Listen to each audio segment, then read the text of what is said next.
Sveiki visi, jūs žiūrite jau 4 HTML CSS pamoką ir šioje pamokoje mes aptarsime tokį dalyką kaip, sakykime, header tekstus. Na, iš tiesų tai yra tik taip vadinama, bet, sakykime, mes išmoksime 6 naujus tagus iš vienos šeimynos, galima taip tarti. Ir jie yra tiesiog labai panašus ir tiesiog pirmas tagas bus didžiausias, o 6 bus mažiausias. Na, sakykime, tekstas, kuris bus pirmame tage, bus labai didelis, o tekstas, kuris bus paskutinėme 6 tage, bus jau pats mažiausias iš visų 6. Tai aš jums ir parodysiu, ką norėjau pasakyti. Tai tarkim, prasivalykime savo body bloką ir čia tiesiog taip. Tarkim, čia pradinis puslapis, todėl mes norime atvaizduoti svarbiausią šio puslapio tekstas. O svarbiausias šio puslapio tekstas yra būtent puslapio, sakykime, pavadinimas. Tai rašome H1 tagas ir pradinis. Ir uždarome tagą H1. Ir mums atrodys visą tai štai taip. Tiesiog rodys didelį tekstą pradinis. Ir tai reiškia, sakykime, kad mes esame pradinėme puslapį ir tai pagrindinis puslapio tekstas. Toliau tekstas H2.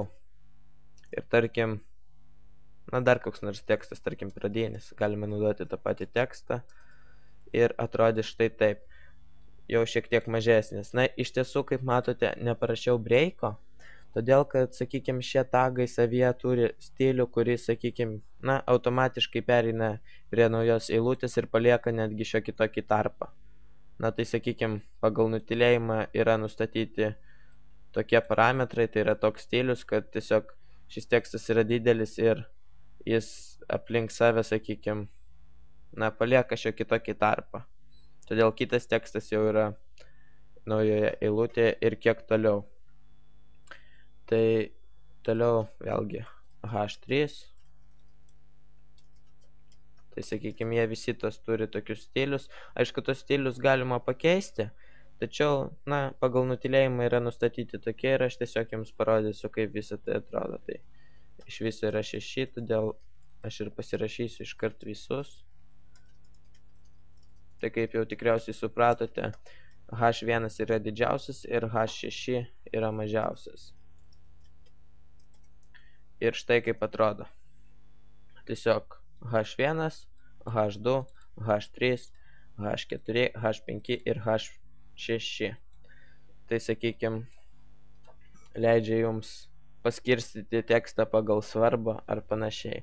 Na, iš tiesų, aš naudoju savo svetainėse kartais tik H2 tagą, bet ir tai pasidarau viską su stiliais ir šių tagų netgi nenaudoju.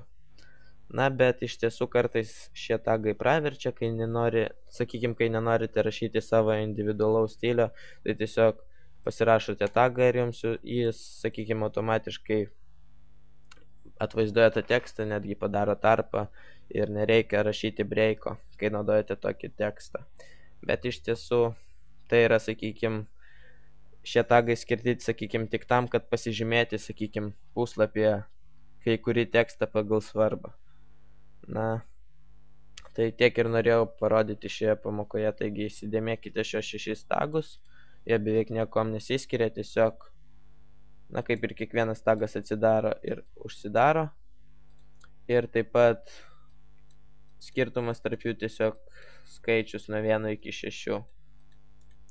Tai tiek ir norėjau parodyti šioje pamokoje. Ačiū, kad žiūrėjote, tikiuosi supratote. Tai laukite kitų pamokų ir nepamirškite prenumeruoti. Viso.